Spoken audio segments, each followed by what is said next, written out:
was a warm, sunny day. I decided to go out and do some sketching at Lake Jacomo, Sailboat Cove. It's a perfect opportunity to draw some boats and also water.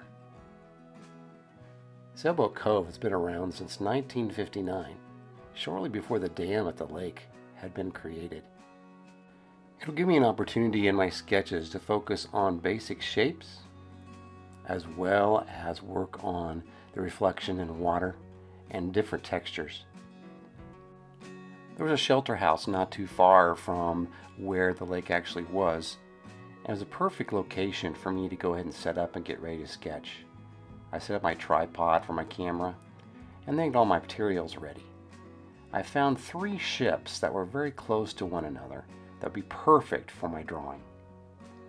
I started out by sketching my rule of thirds and then went ahead with my mechanical pencil, drawing the basic shapes, the basic major shapes, and then came in with some of the lines for the masts and where the lines over the water might be, and then also some of the shadows that might be in the water. My first step in painting was to lay down a light value. This value would be the side of the ships, the color of the shadows, and then possibly looking at the reflection or the shadows in the water.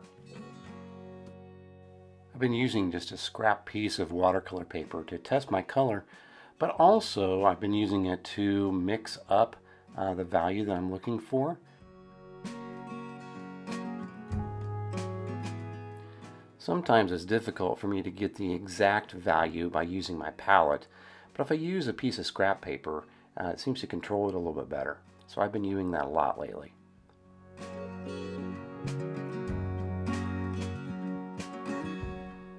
The difference between painting for urban sketching and doing a regular painting, as if you were doing a plein air painting, is that you don't have to worry about the details that you're putting down.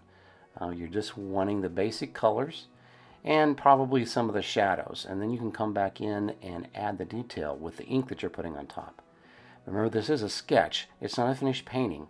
Many artists take these sketches and turn them into finished paintings, and this might be one that I decide to paint a full painting of later.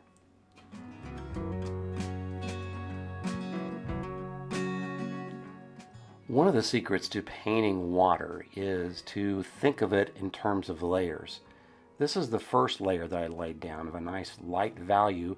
It's kind of a blue-green color. And then I'll come back later and add another color on top of it that's just a little bit darker. I'm also using the side of my brush to kind of add that texture to it. And then also the tip of my brush to make the waves. The lines are a little bit thinner, and I can show the ripples on the top of the water that way.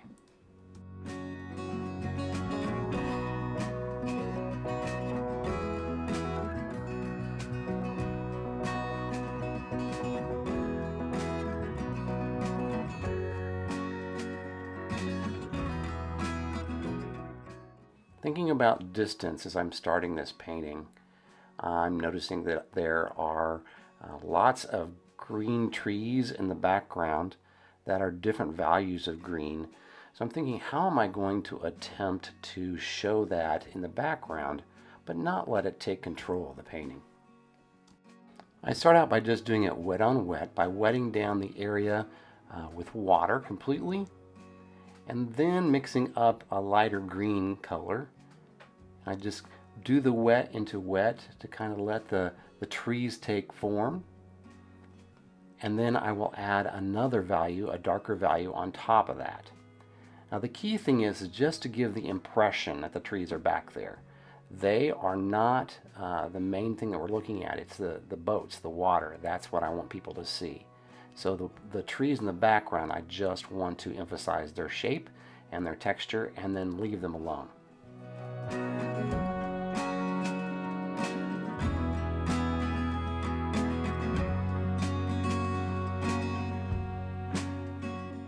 When I do the wet into the wet in the background, the key is to make sure there's plenty of water in your paint, as well as the water that's on your paper. And by just touching the paper, you are able to lay that color into the water and watch it spread, watch it granulate. So here I'm laying down my first value of the first green. And then I'm adding a little bit of ultramarine to that green to make it darker to show in where some of the shadows might be. And I would be careful not to make this too dark so it doesn't overpower the rest of the painting.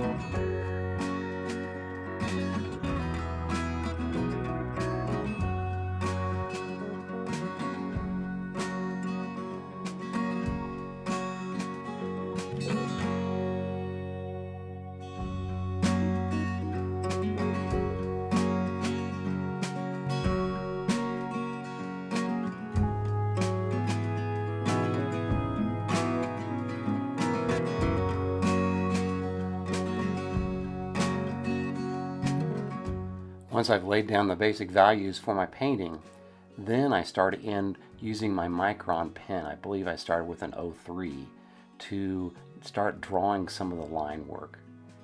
This technique is called line and wash because you start out with a wash and then you add the line on top of it, or you could do it the opposite way as well.